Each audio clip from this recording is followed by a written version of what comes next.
जाई है जंत्र कहां और जो ढेर राम जी के जोई है ना तबले राम जी के मंदिर के निर्माण पुराने। अरे महाराज हतना महान आदमी जब ले जाई ना तो राम के प्रतिष्ठा प्राण कैसे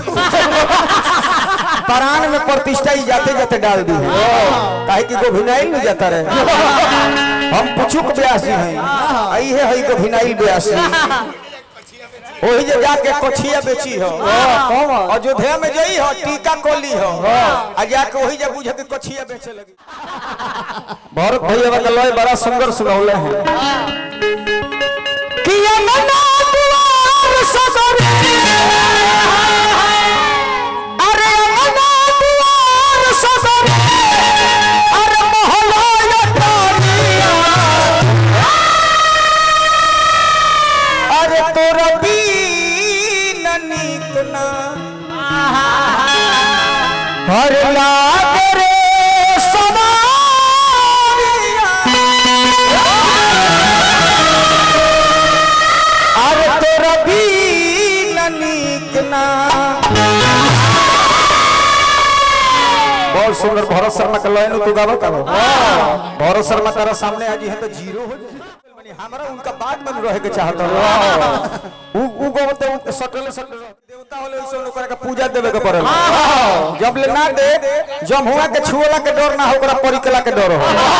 यहां परिकल लगी मुड़िए पाके ना छे। बहुत बहुत पुरस्कार लयदार के मसीहा हमारे दिलीप बाबा व्यास जी के माध्यम से पुरस्कार देने बार बार प्रणाम बा। माता किसे कहते हैं? अरे हलचल व्यास जी तारे का हलचल ना तार नाम काठ गोदाम धरे के चाहिए हलचल रहे के नहीं खत तू बुझे के हलचल नहीं खइले नहीं खाली बैंचोद जंगिया का फरमा पड़ल। अरे हम तो देखनी जे एक जगह मास्टर साहब बेटी चोद जंगिया विकास बैकन करे करके बनावे ला कौन उ लमहर खत्म होई तो बहन चोद जंगिया के संगतिया बेटी चोद जंगिया बहुत बहुत पुरस्कार जब तू गावे लगबो तो 10 जना के लेके अपन चल जइलो जमौती करे आ हम गावत यहां के गावत तो हम सुनत नहीं आई लोग बुझत दू गोला नहीं दू गोला गावे करलो ए से तो निमन सिंगले गारो जीत बढ़िया रे ब्याह से के कहल जलो के मंच पर बैठ के दू गोला देखे दू गोला सुने जब दू गोला में बैठल बानी तो ना तो अपने चल गनी इलाहाबाद आए ब्याह से वो कइले बाड़े कहे करो तो ठीक भाई करबा तू उठा तो हम चल जतनी बुझे के लोटा लेके दूसरा दिशा हमारे को लइका बा कका दो लइका के भेजे लोनी पढ़े के तो मास्टरिंग कहली कि बेटा तुमको हम घोड़ा बना देंगे गधा से तुमको घोड़ा बना देंगे तो मैडम जी कहली कि सुनो लइका कॉलेज के ठीक बा मैं हमरा के गधा से घोड़ा बना दी हो और तू हमरा बाबू से भेंट करबू तो तारा के घोड़ा से घोड़ी बना दी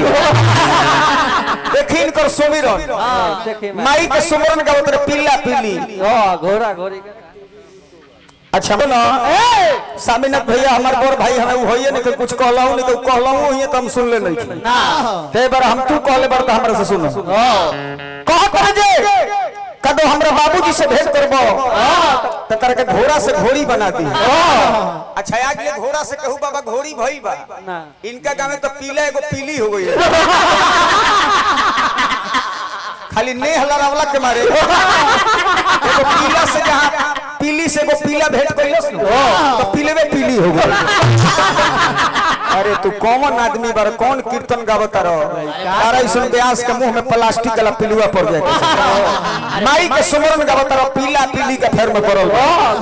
का लाल व्यास जी हई लालदेव व्यास जी का दवाई बड़े हमरा अरवल जिला से ई लालदेव यादव हवे आ हेमंत बाबा गिरी जी हैं कहत रहे जे हमरा मेहरारू के कदम उनका मौसी के लइका हवे अनु हो तब तो अपना बहन से राखी बनवावत होई बता और तोरा बहन के नीतीश कुमार से बियाह कराओ सार्वजनिक सारा हेमंत बाबा के सार ना हम पूरा बिहार में जितना ब्यास पर कुल जना के सार ना